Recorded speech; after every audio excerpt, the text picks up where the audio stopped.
Brian, welcome to carburetorsamore.com, 832-221-4007. Okay, first of all, whoever your mechanic is, I think he's telling me what geniuses they are. He drilled a hole in here. I guess searching for vacuum. That hole is for the accelerator pump. And I will show you what happens. Pump the gas. See that? That right there goes right down there. There's your accelerator piston. There's the passage that goes here and shoots in. This carburetor is basically junk. They have drilled a hole in there. Then they put this screw in there after they figured out there wasn't no place to access for a vacuum port. Now it's covering up the gas port between here and there, so the carburetor does not have no accelerator pump anymore. When you pump it, it doesn't pump gas. Now we're going to start it up. This is a vacuum line, and on the Buick carburetors, they do not have a vacuum port for the distributor. I am going to take a photograph. When we get done with this, we are going to start another one up with the exact same number, and we're going to show you. You can show them the carburetor if you want. This is the same carburetor, different number, same number, everything.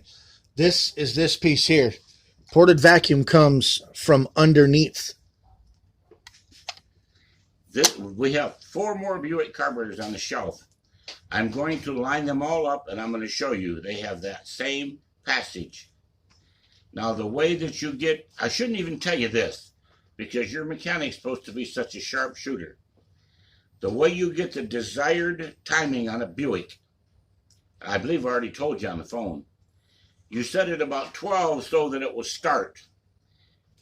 And then, when you put the vacuum line on, you said yours would go to about 40. It should go to 30.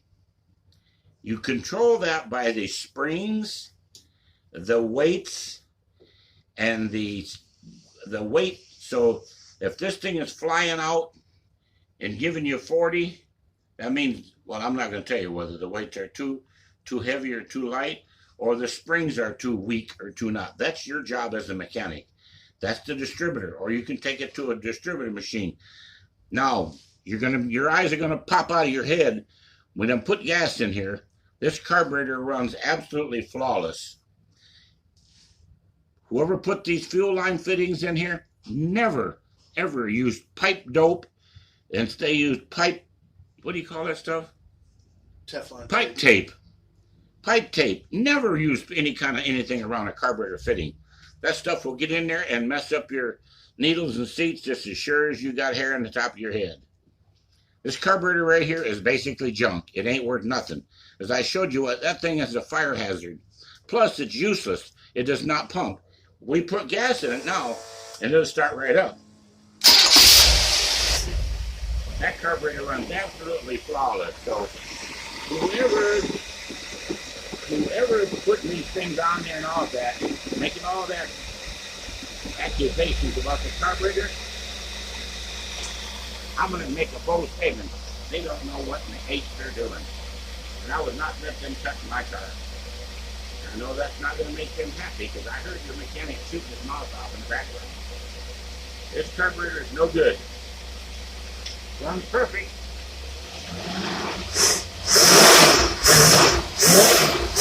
Put the dyno on it.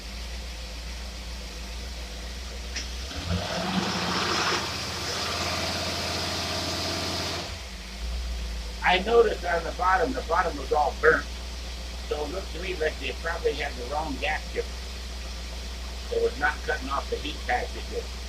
But that carburetor is absolutely zero wrong with it. You make up your mind what you want to do, but the carburetor is no good. The top is good for pieces, but the bottom is junk. I cannot legally sell that carburetor to somebody. That's a fire hazard. Let me show you.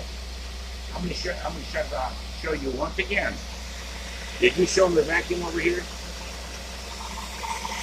See, nothing. Exactly what it's supposed to be.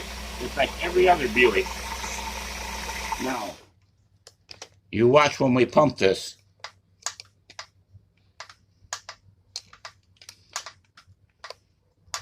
So, you see the gas running out? Watch it when I pump it. You see that? How ignorant. How absolutely ignorant it is that somebody drill a hole in there like that. So this carburetor, I wouldn't give you 2 cents for it. I could not sell it to anybody else. So I don't know what you want to do. You can talk it over there with your people. That's why you're... Now, the reason that your Edelbrock may run good, because Edelbrock has 2 of those, I think, and it's got one that's ported. But still, if that distributor was shooting, even your ported vacuum on your Edelbrock is going to go up to 40 once you hit port. So we're going to get this off, stop this video, and we're going to put you another one, a brand new one, just exactly like that. And I've got 4 other ones on the shelf, exact same thing, Buicks. And they're all exactly identical.